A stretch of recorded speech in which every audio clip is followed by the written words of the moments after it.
We've seen their tires come off the ground and kind of land a little sideways. Warning signs aren't enough for a stretch of road plagued by a bump. What ODOT is planning to do to fix part of Highway 26.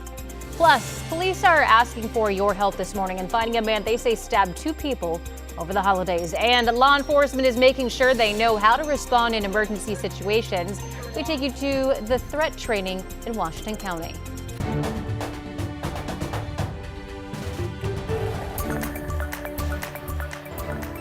Good morning, and thank you for joining us live at 7 o'clock. I'm China Green. We have Rod Hill and Chris McGinnis looking for your traffic and weather alerts. We're going to start you off with some weather. Yeah, so we have east winds still blowing 30 to 40 miles per hour out at the airport in Troutdale. Those winds seem to be kind of holding in proximity to the opening of the gorge. Otherwise, winds are mainly light. We don't have much fog, and we're starting to get some really pretty cameras. It's going to turn into a gorgeous sunny day, and I just want to show off some of our sky cameras. This is up at Timberline, looking kind of southeast. Look at that, beautiful. 35 degrees, actually warmer up on the mountain than parts of the valley this morning. But wait, there's more. Starting to get really pretty looking at Mount Hood from our Chehalem tasting room camera out in Sherwood. Above freezing out there, 38 degrees. And look at this one. Gorgeous. Looking from the Vancouver, the Springs at the waterfront. Again, you can see Mount Hood right there. And there's the sunny day awaiting us. This is one of the colder spots, 29 degrees at Pearson Airfield, which is just east of the waterfront. 31 at a PDX right now. Coldest morning we have had so far this season. We've been down as cold as 30. It's 46 at noon. High today, 48. Chris, looking really pretty out there this morning. It sure does, Rod. Thanks for that. Contrast with this, the flashing lights, SR-14 out near Fisher's Landing. This is eastbound near 164th Avenue. You can see WashDOT and WSP still ongoing with the crash investigation. No word yet on any injuries. This happened about an hour and a half ago. One of the vehicles that was involved with this crash looks like it's been righted and taken out of there, but you can see that it also looks like there's some pretty significant damage to the Jersey barrier there. In any event, while we work to get more details on this, traffic is being diverted off and then back on the freeway at 164th Avenue. So it's a fairly simple workaround, but there might be some local slowing there. There you can see the taillights there. Again, that's eastbound out near 164th. Westbound, Highway 26 east of Cherryville. China, we've got a crash here, again, just a couple of miles east of Sandy, and right now westbound lanes currently blocked. Back to you. Thank you, Chris. The infamous bump along Highway 26 near the Oregon coast is getting bigger. ODOT says it's not just one trouble spot now, but 4. Sunrise reporter Thomas Schultz joins us live. So Thomas, how are drivers feeling about this thing? Yeah, well, China, anyone who's driven over the bump knows it'll kind of jolt you out of your seats a little bit, right? And now some Oregon people that live along the Oregon coast are telling us that they've actually seen some cars go airborne after hitting the bump. We've seen their tires come off the ground and kind of land a little sideways. Yeah, so now ODOT is trying to help out, lowering the speed limit to 25 miles an hour a while back. Now they've knocked it down to 5 miles an hour near the bump. And this has been a trouble spot for quite some time now. Back in August, ODOT crews repaired the road, improved drainage, and smoothed out some of those rough spots. But after all that rain that we recently had, ODOT says several parts of the road are sliding, creating even more bumps. Because of all of that water, and that is a known landslide area, and all that water has to go somewhere, and it's just pushing the road up.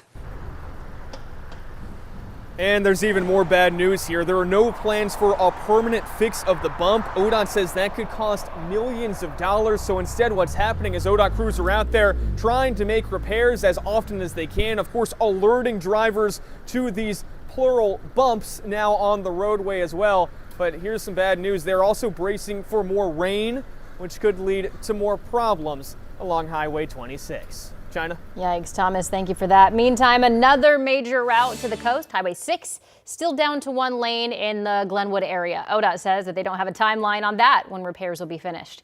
Crews are working to remove material and stabilize things. They're asking drivers to take a different route if possible. Opponents of several new transportation taxes and fees passed by Oregon lawmakers earlier this year say they've turned in additional signatures in order to give voters the final say next November. This is video from their first so-called special delivery earlier this month. With yesterday's drop-off, they say more than 250,000 Oregonians signed the petition to put the issue on the November ballot. That is triple the number required. It also means the taxes included in the referendum will be on hold. They include a gas tax hike, payroll tax hike, and increased title and registration fees. The rest of the transportation package, however, will go into effect on Thursday. Meanwhile, drivers crossing Snoqualmie Pass this winter may notice less long closures thanks to new avalanche control technology. WashDOT says it's replaced its decades-old artillery system with remote avalanche control units. Crews will be able to trigger them from miles away. So that will help cut closure times from hours to as little as 30 minutes. A similar system is already up and running on Stevens Pass. Portland police are asking for help finding this man who they say stabbed 2 people on Christmas Eve. Authorities say 54-year-old Richard Scott Stewart first stabbed a 20-year-old in the neck near the Hollywood Fred Meyer. Shortly after, and less than a mile away, he allegedly stabbed a 67-year-old man in the neck and the head. Both victims survived and are now out of the hospital. Police say Stewart may be using public transportation. Anyone who sees him should immediately call 911. In Salem, police arrested a man in connection with an alleged kidnapping. They say this all began when a teenager reported his mother missing after finding her vehicle and pieces of her clothing at a nearby park. The mom later got in touch with police saying that she had been held by gunpoint by a man that she knew, 39-year-old Luis Pantoja Guzman. Not long after, he was pulled over and arrested. Detectives say that they found a gun while serving a search warrant. Washington County Sheriff's deputies were preparing today in a case of a threat at a school. That tactical negotiations team was at Hillsborough High to train for everything from active shooters to medical emergencies. The deputies work with firefighters and medical personnel to make sure that they are all on the same page. They also rotate the schools for these trainings, so they won't be going into buildings for the first time in case of a real emergency. You might, again, just want to tweak it to highlight your skills and the results that you've had from the work that you've done that could be really particular to that role that you are applying to. Some students also had roles to play, with some pretending to be injured and others giving information to the responding crews.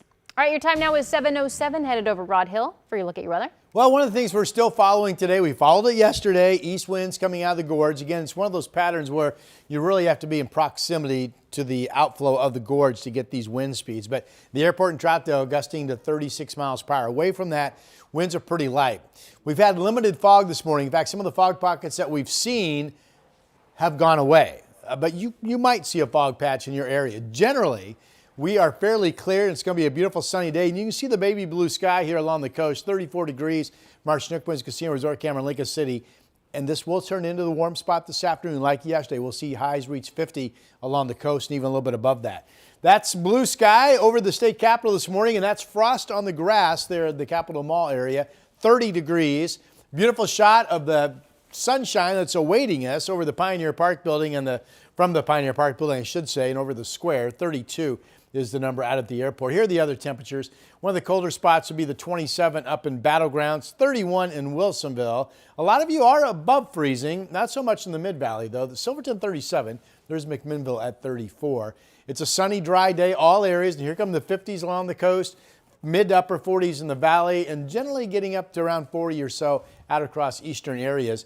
We will have more dry weather tomorrow, 48 today and tomorrow in Portland. The clouds and the light rain eventually coming up from the south on Thursday, New Year's Day, and that sets the stage for a rainy Friday and likely showers on Saturday. Here's Chris. 14. There we go. Eastbound right now. Again, still being diverted off the freeway near 164th Avenue because of this earlier crash. Looks like some damage to the Jersey barrier there as well. It's a fairly simple workaround, but it is creating a little bit of local slowing here, getting out into the Fisher's Landing area. I can show you that from this camera near Talton Avenue. Also, as we go out just a little bit wider, Rod mentioned the fog. This is up near the Ridgefield area. There is a dense fog advisory, I-5 up through the Cowlitz County corridor, Highway 30 through Columbia County as well. You can see fog out there this morning. Assume that the roads could be a little frosty, a little slick for some of us. China, back to you. Thank you, Chris. Coming up, a Washington couple is trying to get back on their feet while they're not just looking for a new home. And a scary sight on California's Sierra Corridor, the rescue after a car spun out of control.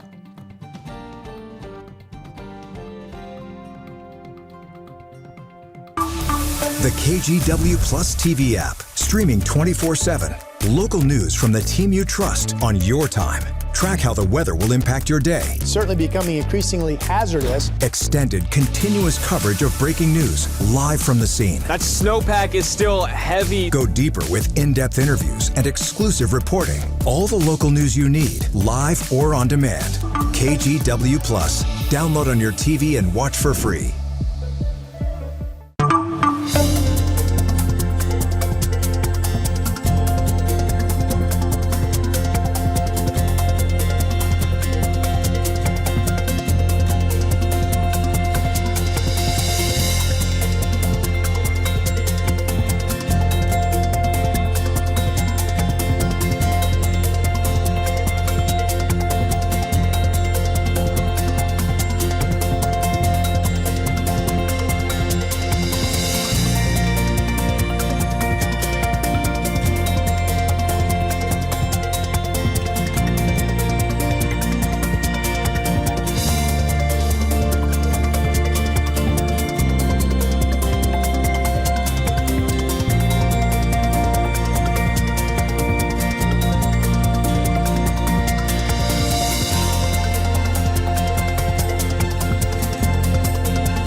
The KGW Plus TV app, streaming 24/7. Local news from the team you trust. Track how the weather will impact your day.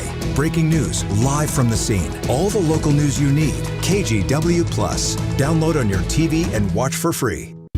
On Weather Impact Alert Days, stay informed, prepared, and connected with KGW and KGW Plus. Coverage that alerts you to what's coming and how it will impact you. Watch extended weather coverage on KGW Plus. Over in Washington, an elderly woman is still recovering after a Coast Guard helicopter had to rescue her from her home during last week's historic flooding. She says floodwaters got into her home and reached up to her neck, and now she and her husband are homeless. Christian Balderas reports. In early December, the Coast Guard rescued 4 people from the roof of a flooded home in Sumas.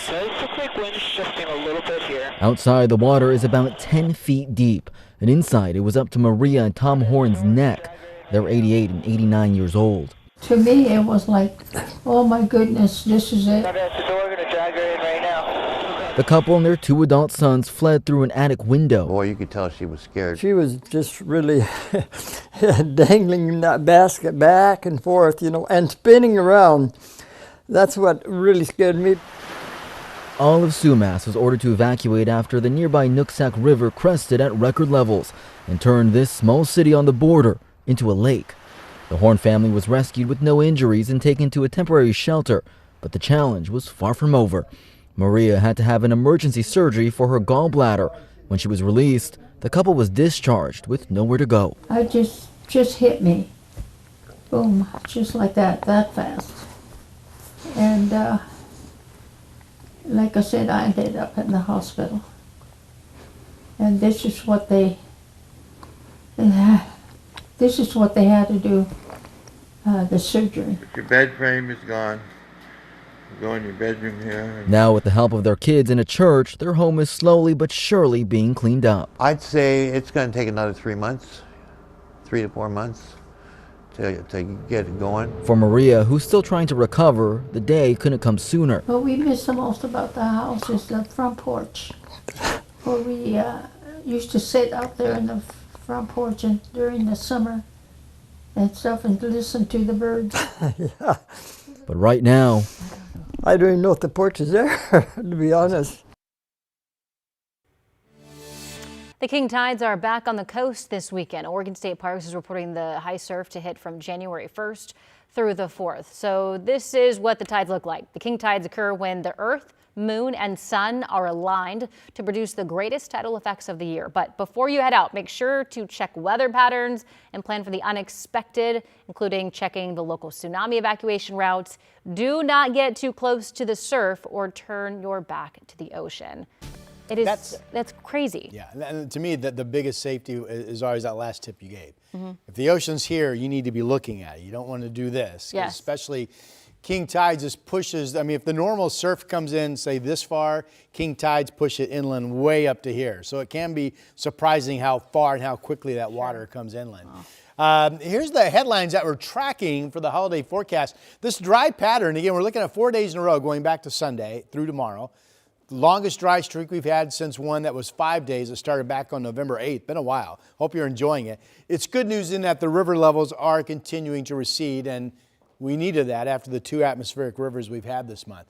But we're all dry all the way through the strike of midnight tomorrow night. So if you're out and about at New Year's Eve parties tomorrow night through midnight, nice weather. All dry, no issues. Light rain returns coming up from the south during the day on Thursday, New Year's Day.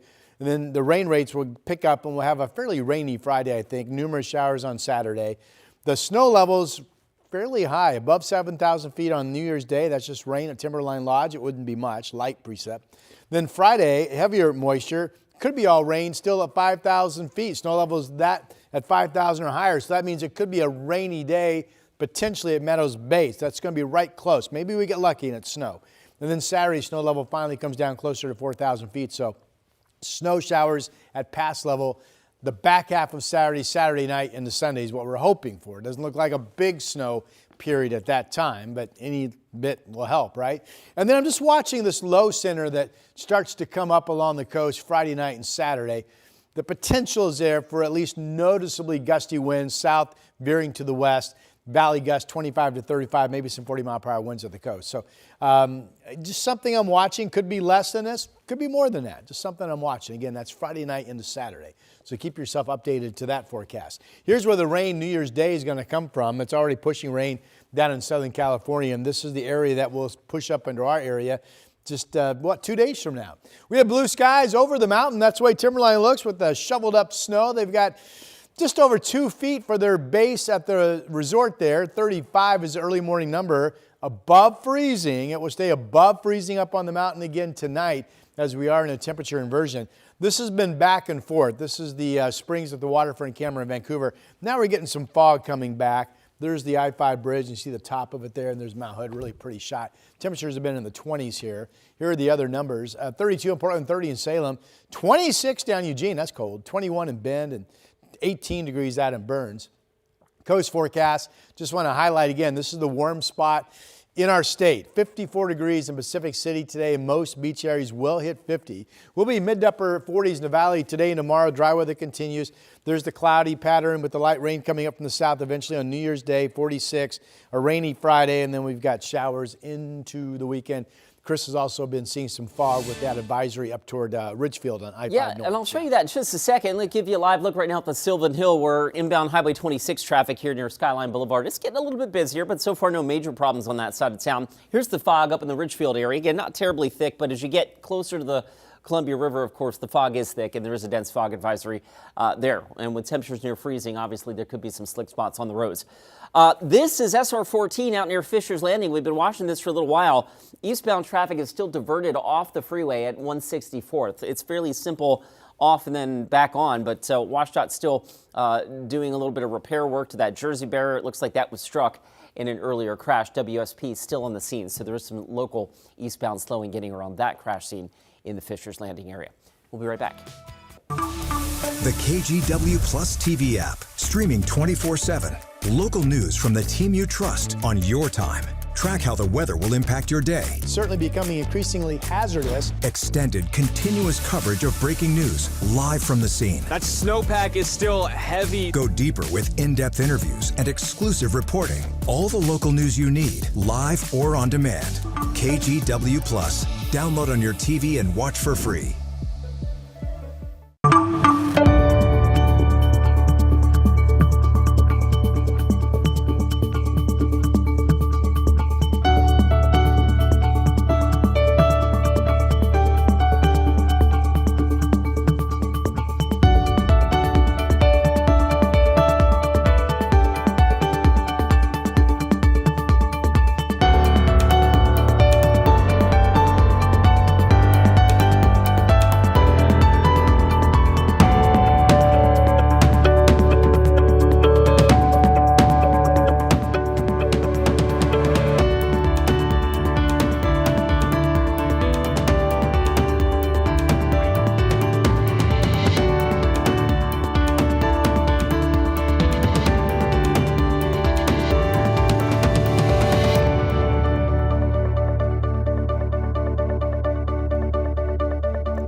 weather impact alert days, stay informed, prepared, and connected with KGW and KGW Plus. Coverage that alerts you to what's coming and how it will impact you. Watch extended weather coverage on KGW Plus. The KGW Plus TV app, streaming 24/7. Local news from the team you trust. Track how the weather will impact your day. Breaking news live from the scene. All the local news you need. KGW Plus. Download on your TV and watch for free. Hell to pay. That's what President Donald Trump says will happen if Hamas does not disarm. This comes after the president met with Israel's prime minister to discuss the next phase of the president's peace plan in Gaza. NBC's Bota Yamam has the latest. President Trump hosted Israeli's Prime Minister Benjamin Netanyahu at his Mar-a-Lago estate, the U.S. hoping to move forward with the second phase of the Gaza ceasefire. As quickly as we can. But the president says progress largely hinges on Hamas's disarmament. But if they don't disarm, as they agreed to do, they agreed to it, and then they'll be held to pay for them. In effect since October, a U.S. brokered ceasefire deal between Israel and Hamas. But the president downplayed the lack of progress and Israel's actions. Its military killed hundreds of Palestinians since the ceasefire. Details of Monday's talks remained elusive. Well, we have had a discussion, big discussion, for a long time on the West Bank. And I wouldn't say we agree on the West Bank 100%, but we will come to a conclusion on the West Bank. With high praise, the two showcase their public support for one another. This comes as the prime minister is gearing up to run for re-election in 2026. I'll say it again and again and again. We've never had a friend like President Trump in the White House. It's not even close. Look, he's a wartime prime minister. He's done a phenomenal job. And Trump says he would support an Israeli attack against Iran if Iran attempts to boost its ballistic missile reserves or restore its nuclear program. We'll knock them down, we'll knock the hell out of them, but hopefully that's not happening. I heard Iran wants to make a deal. The president added if Iran is building up weapons, they're not using the sites the U.S. forces, quote, obliterated during airstrikes on Iran's nuclear facilities back in June. In Washington, Bofta Imam, NBC News. Now to your morning rush. The Trump administration is investigating several companies for using diversity initiatives to hire and promote workers. It's a law designed to hold contractors who bill the government for work that was never performed accountable. The Justice Department believes holding a federal contract while considering diversity constitutes fraud. The Trump administration announced the amount of funding each state will get for the first year of the Rural Health Transformation Program. The awards range from $145 million to $281 million. Percentage of the discretionary funds are based on a state's commitment to specific policy actions. And many Americans across the country are facing bitter cold today. That follows days of brutal storms in the Northeast.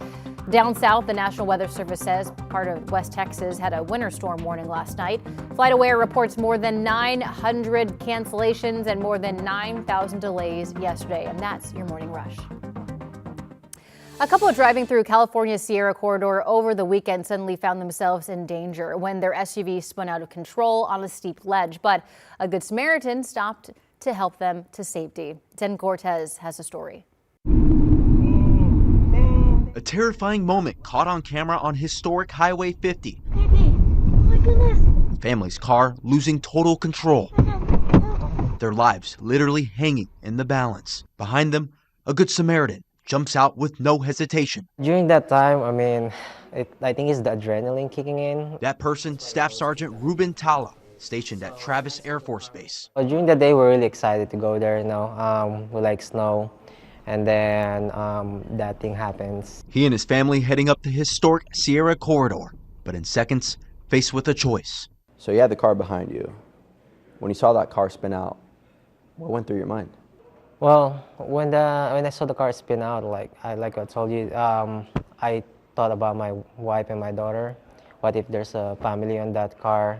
Somebody has to help, The car teetering hundreds of feet below, dangling by just a tree. One wrong move, he can be with that car tumbling all the way down to the slope. I yelled at them, "Hey, do you have any rope? I need some rope." Then one guy ran back to his truck and gave me a rope.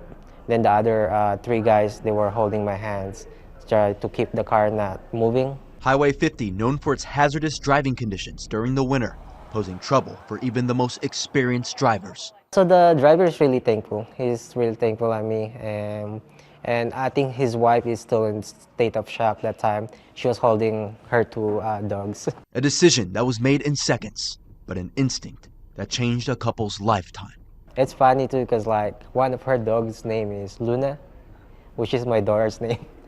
I was like, how was the coincidence, right? People might see this video and consider you a hero. What's your thoughts on that? I'm just doing my part to help somebody else, you know. That's how we're trained in airports. We help somebody when they need some help. No matter the situation. No matter the situation is.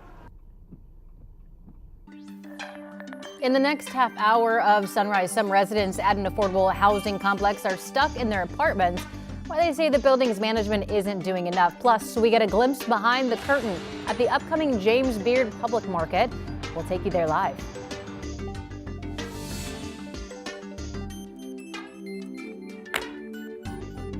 KGW Plus TV app, streaming 24/7. Local news from the team you trust. Track how the weather will impact your day. Breaking news live from the scene. All the local news you need. KGW Plus. Download on your TV and watch for free. On Weather Impact Alert Days, stay informed, prepared, and connected with KGW and KGW Plus. Coverage that alerts you to what's coming and how it will impact you. Watch extended weather coverage on KGW Plus.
We have now issued a weather impact alert. We could expect conditions in some parts of our area to change drastically pretty soon, right? And very quickly, yes.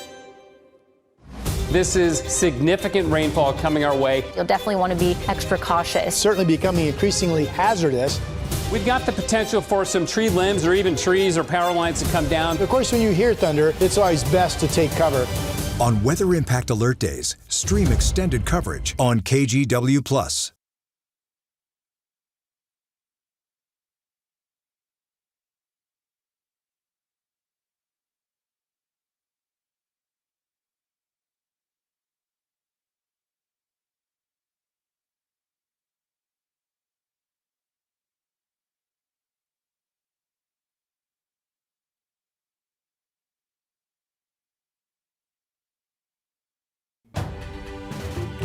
We're coming up on 7:29 on your Tuesday morning commute, and so far drive times are in excellent shape. I don't have any major freeway trouble out there as we look across the freeway system, but watch out for the fog in portions of Clark County, especially. That's up in the La Center area on I-5. This is up at Ridgefield. I know that section of I-5 up into Cowlitz County, and then Highway 30, of course, under a dense fog advisory. But outside of that, no major trouble out there, Rod. You know, in terms of any widespread fog, that is the spot, Chris, as you pointed out. Thank you. Here's beautiful weather. Clear skies for the most part over Lincoln City. Schnuckwitz Casino Resort camera. It's in the 30s, but daytime highs will reach 50 or better there. And then back up into southwest Washington in the fog zone. Here's the camera at Lewis River Golf Course. You can see foggy and got a worker out right there, but that is the fog zone. Clear skies are coming for you folks, by the way. 32 at PDX right now. This will turn into a beautiful sunny day. 46 at noon.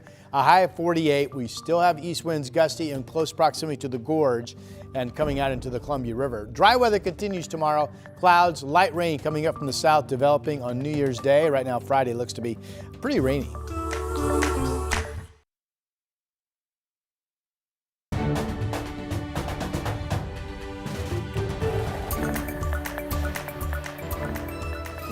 Good morning. We start this 7:30 half hour live with a look from our Timberline Skycam of the beautiful sunrise as the sun makes its way up on this Tuesday morning. To that we say good morning and welcome. And there was snow out there. Just over 2 feet is the base at Timberline. Again, the resorts are open. I don't think any of them have all of their lifts open, so check websites before you go to realize what you're getting or not getting up there. It's going to be a beautiful day. It's going to be sunny everywhere. We do have some fog pockets, especially up in southwest Washington as you head north, but other than that, and that will clear, everybody's dry and everybody is going to be sunny. Beautiful shot from the camera in front of the state capitol this morning down in Salem. That's a sunny sky waiting. Sun up is 7:51 this morning, so we're not quite there yet. That is frost on the grass in front of the Capitol. 30 is the number. And here's a pretty shot looking out at Mount Hood to the east, of course, from the Wells Fargo building. 32 degrees, the temperature, just light northwest winds at 5 at the airport. But gusts have been 30 to 40 miles per hour from the east at the airport in Troutdale. So you folks in East County dealing with that. 46 at noon. The rest of us light winds, 48 the high, about 44 at 5 o'clock. You know, Chris, this is the longest dry streak. It'll be 4 days tomorrow since one we had back that started November 8th. You know, we're used to the rain here. But my goodness, when the sun shines in December, it is that's really nice. All right, we'll get you out the door with a look at the roads. The roads are in pretty good shape. But to Rod's point about the fog, this is up in the La Center area, I-5 near exit 16. You can see some pretty good fog there, up in Ridgefield as well. And it's cold enough out there that in some cases where we're seeing fog, it's also a little frosty, so the roadways there could be a little slick. Other than that, really not a whole lot to talk about this morning. The drive times are still rolling along at pretty close to a speed limit clip. Your trip across the Columbia River, for instance, 10 minutes right now getting you in on I-5. That's from Main Street to the Fremont Bridge. China? Thank you, Chris. It won't keep me from not coming down here. I love the downtown. You know, I'm trying to be supportive and, you know, get as positive a view on it as I can. Some folks in downtown Portland say they are not letting Sunday night shootings stop them from visiting their favorite spots. Now, we first brought you this story as breaking news yesterday on Sunrise. Despite dozens of people witnessing the shooting along Southwest Ankeny Street, no one has been arrested. That shooting happened around 11:45 Sunday night. One man was found dead at the scene. Another was taken to the hospital. A small memorial honoring the man who lost his life has since been set up outside the Voodoo Donuts on Ankeny. The University of Portland is mourning the death of former athletic director, coach, and student athlete Joe Etzel. Etzel had been part of the Pilot Athletics for many years, spending over 3 decades as athletic director. He also spent 21 seasons as head baseball coach and 4 years as a 2-sport athlete for the Pilots. Etzel is regarded as one of the best pitchers to ever wear a Pilot uniform. He died on Sunday at the age of 87.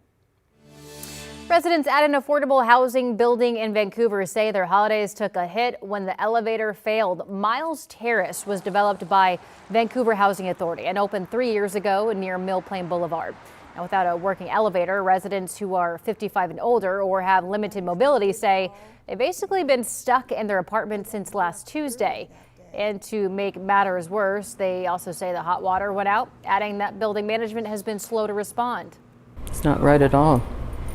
I mean, we're humans here, and we're like secondhand people, you know, that are being ignored.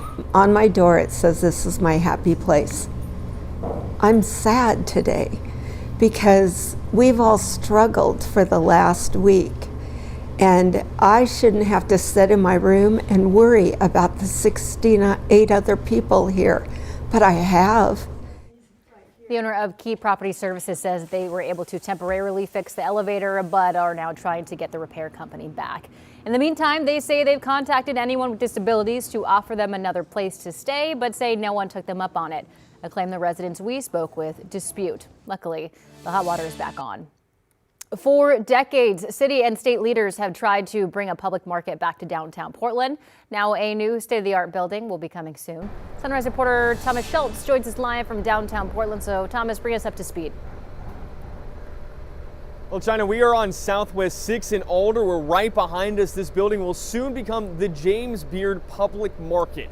It'll have 38 shops and all sorts of vendors. We're talking a butcher, a baker, even an egg vendor here on site. And project leaders say this will change the look of downtown Portland. The Rose City hasn't had a public market for more than 70 years. Now, the goal is that this place becomes a hub somewhat similar to Pike Place Market in Seattle or public markets on the East Coast. At the same time, leaders want to ensure this isn't just a tourist destination, but a place where locals actually shop and buy groceries, not only boosting downtown, but the local economy too. So this is a huge opportunity to highlight Oregon's bounty, support small businesses, create economic opportunity, and revitalize downtown Portland. And construction is ongoing inside there, has been for quite some time. Now, leaders of the project hope that the first stores will open at the end of 2026, with pretty much everything else coming online in 2027. A little bit later this week, China, we're going to have a sneak peek showing you more of what's inside the building and some key elements that'll be featured as well. Our Thomas Schultz reporting live for us. Thank you, Thomas. Legacy health and advanced practice providers, including nurse practitioners and physician associates, are set to return to mediation today. So that's after workers rejected a tenement agreement, saying that it didn't measure up to other local health systems and could drive turnover. The strike began on December 2nd, and the union says it will continue with daily pickets. ICE has released a Washington man from custody after detaining him for 2 months. Julian Vicente Ortiz Velasquez was arrested leaving a Lowe's home improvement store in early November. ICE says that he's in the country illegally. His wife says he has no criminal history and is in the process of obtaining asylum and legal residency through his marriage to her. He says that he spent the last 2 months in ICE detention, worrying that he'd be deported or moved to another facility somewhere else. Going into the third week and forward, there was a lot of movement, large amount of people, every bed full. They were moving people, I believe, like Mondays and Tuesdays, moving them to other states, and within a very short time of some people being moved out, other people were being brought in. A federal judge stepped in to ask ICE to free the man. He's out, but with an ankle monitor as he continues to fight his case in court. All right, your time now is 7:37. Headed over to Rod Hill for a look at weather. You know, it's just crazy this time of the year how fog banks come and go. And often you see it in the exact same spot. So we're talking about the Columbia River, the I-5 crossing of the interstate bridge. This is our camera from the Springs of the waterfront. This was really foggy early this morning. Then it was absolutely not foggy at all. And now here's the interstate bridge, which I just know it's there, so that's where I'm pointing, but you can't see it. So that's become very foggy now. The top of the fog is right up here, so it is a shallow layer. But right now, driving out of Vancouver, hitting the I-5 bridge, your visibility is reduced drastically quickly. 29 is the temperature. Chris likes to point out that, when you get fog and freezing temperatures, you get condensation that is in the form of ice crystals. You can get icy glazes on surfaces that really catch you off guard. So remember that. Here's the view. No fog in Portland, and this is the Providence Park camera looking out over the West Hills. That's just a clear sky awaiting us. And in fact, above freezing at 38, and that is roughly the range. Upper 20s to upper 30s across the area this morning. 37 downtown Portland, 37 Oregon City, but there's freezing in Almsville, Albany, Dallas, Corvallis, Salem, Aurora, and Canby, each at 29 degrees this morning. Good morning to you. Bandit is our pet of the day on this Tuesday. Beautiful shot sitting there proud by the fireplace. Pet of the day at KGW.com is email address. And again, we take all pets now. So we've had horses. I think we had a bearded dragon. So send us your pet's photo and they will be on our show. It is a dry day with sunny skies statewide expected after the morning fog pockets we're dealing with. And again, notice the 50s at the beach. That'll be the warm spot. Portland 48 today, tomorrow. We do have the east wind still blowing out near the gorge. New Year's Day, light rain expected to come up from the south. Right now, Friday looks to be the wettest day on the 7-day. Here's Chris. Rod, you talked about the fog moving around. Let's go ahead and move around and show you where it is. I-5 through North Portland, specifically from the Interstate Bridge and then down through Delta Park. There's a live look right now near Columbia Boulevard. This is up near the Expo Center. So again, that's one of the thickest areas of the fog out there on the freeway system that we could find. That and of course up towards La Center and Ridgefield. Meanwhile, over on the west side, you got sun glare. This is inbound on the Sunset out near Murray Boulevard. Despite that, we're not really impacting the drive times. A lot of just generally holiday light traffic out there. A lot of folks still off from work and school and whatnot. 15 minutes right now will get you in from Hillsborough, and the drive across the Columbia not in bad shape on either I-5 or I-205. So far, we're in pretty good shape. China? Chris, thank you. The Blazers were back in action last night at the Moda Center to take on the Dallas Mavericks. Denny Avdia, once again leading the way for the Blazers, took home 27 points, 9 rebounds, and 11 assists. Everything led up to the fourth quarter, where Portland scored the last 5 points of the game. Portland ended up with the win, 125-122. It's 2 wins in a row. They're now on the road tomorrow to take on OKC. The Portland Thorns have added a new player to the club. They signed Stanford University midfielder Shea Harvey. Harvey helped Stanford to the ACC championship and the College Cup final this season. She played in 73 matches and scored 11 goals during her career with the Cardinal. Harvey is signed through the 2028 season.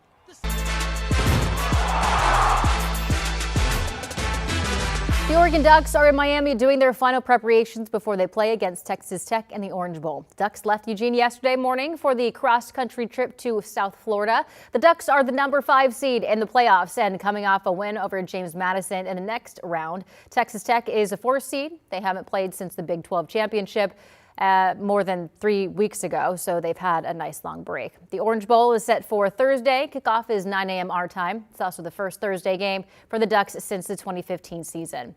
KGW's Orlando Sanchez will be covering all things Orange Bowl live in Miami starting tonight during KGW News at 4 o'clock and tomorrow morning on Sunrise. It might cost you more to head to the park. Why the state of Oregon is raising the prices on year-long state parks passes.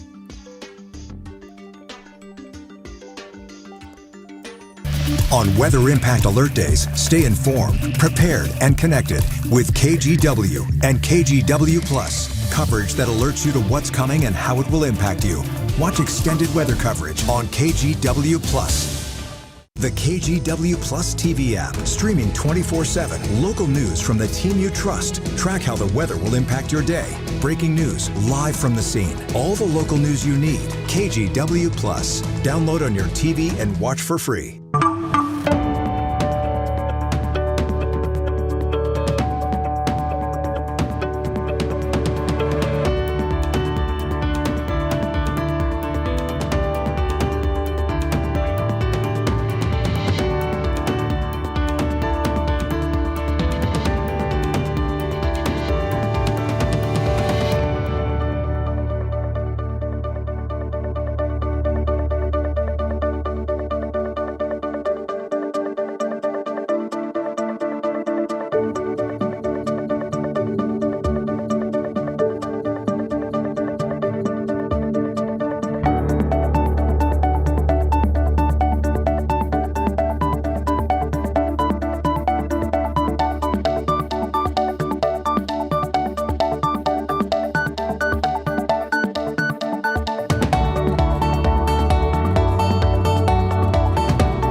We have now issued a weather impact alert. We could expect conditions in some parts of our area to change drastically pretty soon, right? And very quickly, yes. This is significant rainfall coming our way. You'll definitely want to be extra cautious. Certainly becoming increasingly hazardous. We've got the potential for some tree limbs or even trees or power lines to come down. Of course, when you hear thunder, it's always best to take cover. On Weather Impact Alert Days, stream extended coverage on KGW Plus. Starting on Thursday, Oregon State Parks year-long permits will cost you more. The price will be doubling from $30 to $60 for Oregon residents. For out-of-state residents, it will cost you $75. The day-use fee will stay the same with $10 for parking. Mike Batten with Oregon State Parks says despite rising cost, fees stayed flat for years, so the change is necessary. But Oregon Parks and Recreation Department, we're facing a budget shortfall in this biennium. So in order to keep things moving easily and smoothly and just to kind of keep up with the rising costs, we do need to make some adjustments to our fees. That budget shortfall he mentioned is about $14 million. He says state parks get most of their money from park user fees and the Oregon Lottery, which is decreasing. They don't get money from the state's general fund. Saddle Mountain State Natural Area in Clatsop County is now closed for 2 months. The Parks Department is starting a large-scale forestry project, one it says will improve the health of the forest in the area and increase safety. That includes removing hazardous trees and thinning out some areas. All right, for a lot of people this year, This is the time of year when the decorations come down and Christmas trees start heading out the door. Charlotte Hancock's talked to fire officials who warn don't wait too long to dispose of that tree. Once the holidays are over, Christmas trees that stay inside too long can quickly become dangerous. Firefighters say they see a rise in home incidents this time of year. A lot of times we see issues because, there are kids or pets in the house and a space heater gets knocked over. And, then it starts a sort of a domino effect. Your local fire department doesn't mind coming to your house to share a cup of hot chocolate. We don't want to come to your house because it's on fire. John D'Alessandro with the Firefighters Association for the state of New York says to continue watering your tree if you don't plan on throwing it away yet. Oftentimes people will stop watering the tree, and have them say too close to a heat source, and the tree will catch fire. It doesn't take much for, to jump from the tree to adjacent furnishings, the carpet, drapes, things like that. Instead of throwing trees away, some communities are finding ways to repurpose them. In North Hero, Great Ice collects old Christmas trees for a community bonfire. They start coming in fast. Some people like to take them down the day after Christmas and they'll start piling up behind the store. They love the ownership of it, of coming to the bonfire and knowing that their tree is a part of it. The event has been going strong for 19 years, bringing in hundreds of old Christmas trees all piled together. It's about 25 feet high in the air, the pile, and then the flames go much higher, and everybody just loves it. The kids and the adults all light up as the flame touches the clouds. And the Sammamish Animal Sanctuary in Renton, Washington is now accepting live evergreen trees for its goats. We know you won't drive all the way up there, but we still just wanted to show you this cute video. So the animals snack on the needles and they get what's left chipped to help manage mud around the sanctuary. And that's not the only animal that likes a taste of pine. Sheep, elk, white-tailed deer also enjoy the plant. So if you choose to serve up your leftover Christmas tree, just be sure all decorations and lights are removed. And Rod, you had a great point. Imagine if the man, the husband of the household, is in charge of disposing of the tree and they're like, I'm just going to get rid of all of it. And then next year the wife's like, honey, where's all the Christmas lights and decorations? Must have taken that box to Goodwill by mistake, honey. I don't know what to tell you. Yeah, right? You wanted to give it to somebody in need. Yes, that's it. Check this camera out. So Chris has been showing you the fog with the dense fog advisory up in parts of southwest Washington from Ridgefield northward. Now this is still in black and white mode, which sometimes can be deceptive. This is Three Rivers Golf Course up in Kelso. The temperature at the airport in Kelso is 34. This is Three Rivers Golf Course, but that looks like the world's thickest layer of frost ever. And if that's the case, that's going to be the frost delay of all frost delays. And you can see it's a little foggy up there, but not dense. Again, that's Three Rivers Golf Course up in Kelso. By the way, that's the golf course that's owned and operated by the local Elks Club. So when you play there, and it drains really well in the winter, by the way, you're actually funding the programs that the Elks give back to the community. So it's a great program. I think it's over $200,000 a year they generate to give money back to the community in their various outreach programs. All right, we've got rain up into LA this morning. This is the system that will bring clouds up into our area into New Year's morning, Thursday morning, and eventually light rain expected to develop and push south to north across the area. Again, that's on New Year's Day. We're all dry today. We're all dry tomorrow. We're all dry through the strike of midnight at New Year's Eve tomorrow night, by the way. So your plans to be out and about for festivities to bring in the New Year's looks great weather-wise. Futurecast showing off the sun today. Actually, 5 o'clock, the sun will be down, but you get the idea. It's fairly clear. Here's some cloudiness, but generally tomorrow, partly to mostly sunny skies still expected. There's some mid to high level clouds. And then here's New Year's Day on Thursday with what would be entirely light rain pushing south to north up the area. And snow levels with this light moisture look to be high, 7,000 feet or above. So that would be some light rain over the passes and at Timberline Lodge on Thursday. All right, temperatures, some big stories to go. Well, Kelso Airport just made a big deal of them being 34. They've now lowered their observation down to 32. Portland 32, Salem 30, Eugene 26. So frosty spots all over the place to start this Tuesday morning. 19 over in Bend. Valley forecast numbers for you. If you don't have fog, you're just going to be sunny all day. If you have fog, you're going to clear, and it will turn into a beautiful sunny day. Mid to upper 40s expected in the valley. light winds away from the gorge, but coming out of the gorge along the Columbia, 20 to 40 mile per hour east gusts continue today. Look at the battleground number, though, with light winds there, 50 degrees expected. Wow, that's nice.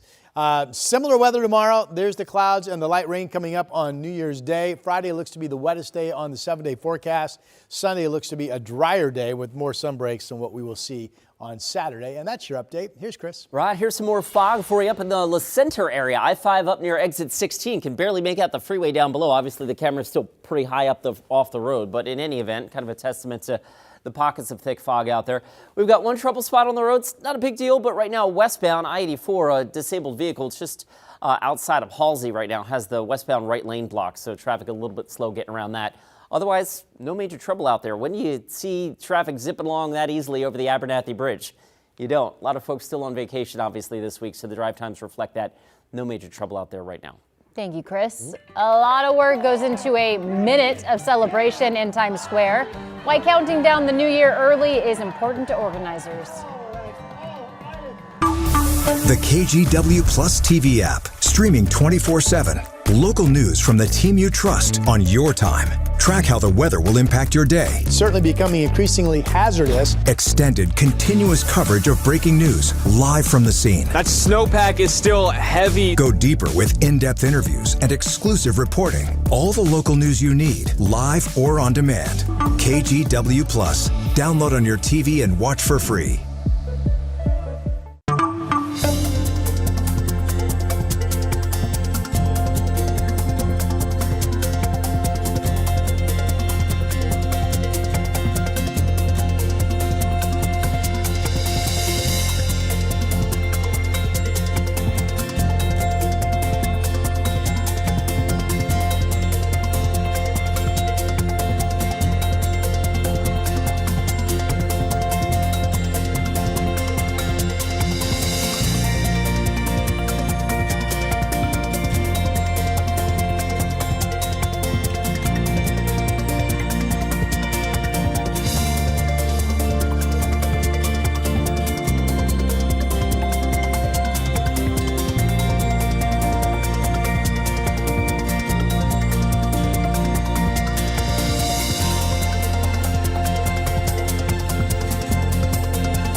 We have now issued a weather impact alert. We could expect conditions in some parts of our area to change drastically pretty soon, right? And very quickly, yeah. This is significant rainfall coming our way. You'll definitely want to be extra cautious. Certainly becoming increasingly hazardous. We've got the potential for some tree limbs or even trees or power lines to come down. Of course, when you hear thunder, it's always best to take cover. On Weather Impact Alert Days, stream extended coverage on KGW Plus. We are just under 48 hours from a brand new year, and it turns out recruiting experts say January is a great time to explore your next career move. Recruiting firm Robert Half says a new year means companies are working with new budgets and have more flexibility when it comes to hiring. Experts say you can take steps to improve your chances to get hired, including using AI to make or update your resume. You might, again, just want to tweak it to highlight your skills and the results that you've had from the work that you've done that could be really particular to that role that you are applying to. Experts also encourage job seekers to consider opportunities outside of the industry and to follow up with hiring managers directly after submitting their applications. A reminder before a New Year's Eve celebration, personal fireworks are illegal in Portland. Portland Fire and Rescue urging people to report firework usage either online at portland.gov/firework or by calling 311, not 911. So remember, unless it is an emergency, do not call 911 to report firework usage. Instead of lighting your own fireworks, you can watch the New Year's Eve drone show for free at Pioneer Courthouse Square. An important test happened in Times Square ahead of New Year, making sure the confetti is set and ready for midnight.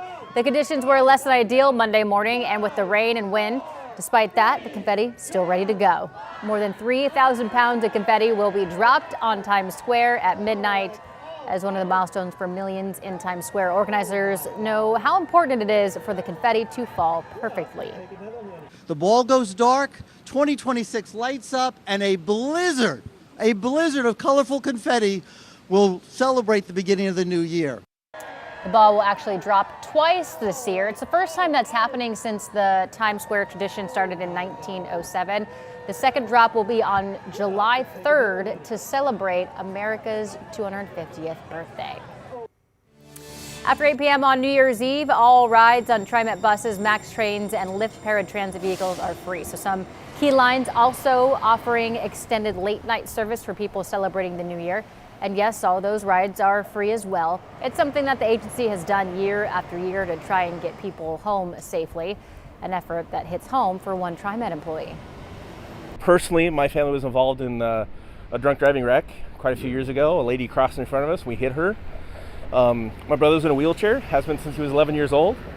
My mom is not able to walk anymore, not through paralyzed, because that's what my brother is, but through all the injuries and surgeries that she's had over the years, she can't get around. The lady also killed her 6-year-old daughter that day. And if TriMet can take 1 or 2 people home safely and not have that happen to other families, it means the world to me. Portland Streetcar and C-Tran up in Clark County are also offering free rides on New Year's Eve. Coming up at 8 o'clock, KGW Sunrise continues live on KGW Plus with several new transportation taxes and fees on hold for now. Opponents have now delivered 3 times the signatures needed to get those changes on the November ballot. We'll bring you the latest on this story coming up at 8 o'clock.